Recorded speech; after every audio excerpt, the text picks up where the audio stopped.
Hello everyone, welcome to my YouTube channel wiser tutorial. इस channel के through मैं एक सीरीज स्टार्ट करने जा रही हूँ जिसमें मैं आपको क्लास 10th का मैथ फुल कोर्स करवाऊंगी।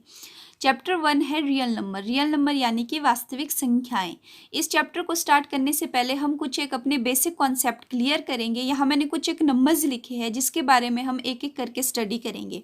आपका फर्स्ट नंबर है नेचुरल नंबर्स। नेचुरल नंबर्स यानी कि प्राकृतिक संख्याएं। नेचुरल नंबर वो नंबर होते हैं जो 1 से स्टार्ट होते हैं, जैसे 1 2 3 4 5 6 7 8 9 10 सो ऑन। नेचुरल नंबर्स होते हैं। नेक्स्ट है आपका होल नंबर्स। होल नंबर यानी कि पूर्ण संख्याएं। पूर्ण संख्या वो संख्या होती है या फिर होल नंबर वो नंबर्स होते हैं जो 0 से स्टार्ट होते हैं, 0 1 2 3 4 5 6 7 8 सो ऑन। नेक्स्ट है इवन नंबर्स। इवन नंबर्स यानी कि सम संख्या। इवन नंबर्स वो नंबर होते हैं जो 2 से कंप्लीटली डिविजिबल होते हैं, या फिर सम संख्या वो संख्या होती है जो 2 से पूर्ण रूप से भाग होती है या फिर विभाजित होती है। For example 2 4 6 8 10 12 14 16 18 20 so on. Next है ऑड नंबर। ऑड नंबर्स यानी कि विषम संख्या। विषम संख्या वो संख्या होती है या फिर ऑड नंबर्स वो नंबर्स होते हैं जो 2 से डिवाइड नहीं होते हैं। For example 1 3 5 7 9 11 13 15 so on. Next है आपका प्राइम नंबर। प्राइम नंबर्स यानी कि अभाज्य संख्या। प्राइम नंबर वो नंबर होते हैं जो या तो 1 से डिवाइड होते हैं या फिर अपने आप से ही डिवाइड होते हैं। For example 2 3 5 7 11 13 17 so on up. और हमने छोटी क्लासेस में पढ़ा होता है जो आपका 2 है ये हमारा स्मॉलेस्ट इवन प्राइम नंबर होता है। Smallest even prime number. Next है हमारा कंपोजिट नंबर। कंपोजिट नंबर्स वो नंबर्स होते हैं जो 1 और अपने आप से डिवाइड होते हैं पर इसके अलावा किसी और से भी डिवाइड होते हैं। फॉर एग्जाम्पल आपका फर्स्ट कंपोजिट नंबर है 4। अब जो 4 है वो 1 से भी डिवाइड होता है, 2 से भी डिवाइड होता है और 4 से भी डिवाइड होता है। नेक्स्ट ले लो एक एग्जांपल 6। 6 1 से भी डिवाइड होता है, 2 से भी डिवाइड होता है, 3 से भी डिवाइड होता है और 6 से भी डिवाइड होता है। इसी से नेक्स्ट 8 हो गया, 10 हो गया, 12 हो गया। ये सारे के नंबर कैसे है? कंपोजिट नंबर है। कंपोजिट मीन्स संयुक्त या फिर समग्र संख्याएं जो 1 और अपने आप से भाग होने के अलावा किसी और से भी भाग हो जाती है। इंटीजर्स। इंटीजर्स यानी कि पूर्णांक। इंटीजर्स होते हैं आपके पास, हमने छोटी क्लासेस में नंबर लाइन ड्रॉ करनी सीखी होती है जिसको हम किस तरह से ड्रॉ करते थे। 0 0 के राइट में लिखते थे positive number, +1 +2 +3 so on up plus infinity, और इसके लेफ्ट में negative number -1 -2 -3 so on up negative infinity. Integers वो होते हैं जहां पर आपके पास पॉजिटिव और नेगेटिव दोनों नंबर्स एग्जिस्ट करते हैं, उन्हें इंटीजर्स कहते हैं। ये वाले नंबर्स जो राइट में है इन्हें पॉजिटिव इंटीजर्स कहते हैं और लेफ्ट वाले को हम नेगेटिव इंटीजर्स कहते हैं जिसके साथ माइनस का साइन है। नेक्स्ट है आपके पास रैशनल नंबर्स। रैशनल नंबर्स वो होते हैं जिसे हम p/q की फॉर्म में लिख सकते हैं और q कभी भी आपके पास 0 के इक्वल नहीं होना चाहिए। q does not is equals to 0 का मतलब है q की वैल्यू 0 ना होकर वो 1 हो, 2 हो, 3 4 5 सो ऑन कुछ भी हो सकती है, बट वो 0 नहीं हो सकती है। रैशनल नंबर के कुछ एक एग्जाम्पल ले लो, जैसे 1/3, 2/4, 5/6। ये कैसे है? सारे के सारे रैशनल नंबर, क्योंकि हम इन्हें p/q की फॉर्म में लिख सकते हैं और q की वैल्यू आपके पास 0 नहीं है, 0 के अलावा कुछ भी हो सकती है।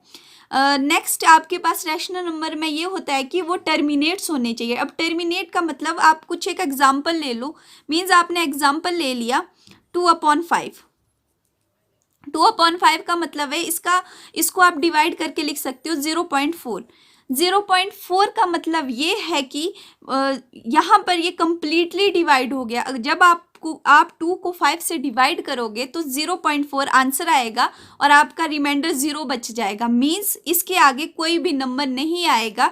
तो रैशनल नंबर में एक चीज़ ये होती है कि वो टर्मिनेटिंग होना चाहिए। टर्मिनेटिंग के बाद अगर वो टर्मिनेटिंग नहीं है तो वो हो सकता है कि वो रिपीटिंग हो, तो रिपीट भी कर सकता है। फॉर एग्जाम्पल 10/3 ले लो, इसको डिवाइड करके आ जाएगा 3.3333। तो ये नंबर क्या कर रहा है? रिपीट कर रहा है। या तो वो टर्मिनेट मतलब वो एक पॉइंट पर बिल्कुल कैंसिल होना चाहिए, वो मतलब होता है टर्मिनेट। और नेक्स्ट या तो वो फिर रिपीट होना चाहिए, वो भी कैसे होते हैं? Rational number.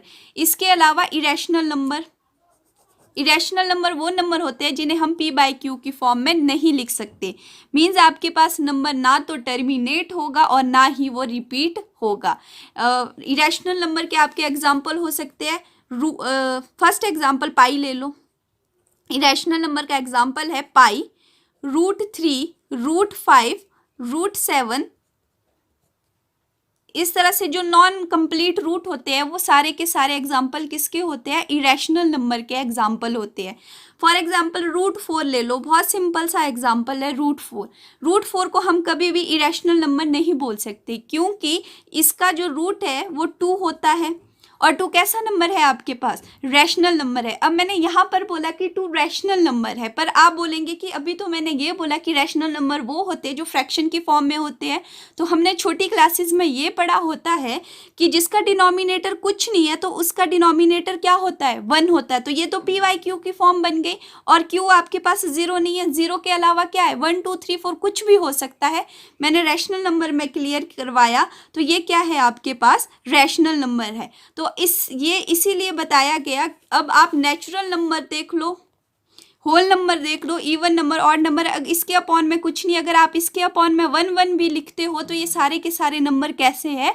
रैशनल नंबर है। तो इससे ये पता चलता है कि रैशनल नंबर में natural number, whole number, even, odd जितने भी सब सारे नंबर है ये किस में आते हैं? रैशनल नंबर में आते हैं। नेक्स्ट है रियल नंबर। रियल नंबर जिसके बेस पर आपका चैप्टर है, मीन्स वास्तविक संख्या है। रियल नंबर वो नंबर होते हैं जो रैशनल भी हो और इरेशनल भी हो। रैशनल नंबर भी होंगे और इरेशनल नंबर भी होंगे, उन्हें हम रियल नंबर बोलते हैं। तो आपका ये चैप्टर है रियल नंबर पर। इसके बेस पर आगे एक्सरसाइज आएगी जो कि हम नेक्स्ट वीडियो में डिस्कस करेंगे। तो ये आपका बेसिक कॉन्सेप्ट था, ये पता होना ज़रूरी होता है। तो अगर आपको ये वीडियो पसंद आई हो तो मेरे चैनल को जरूर सब्सक्राइब कीजिएगा, लाइक कीजिएगा एंड शेयर कीजिएगा। Thank you.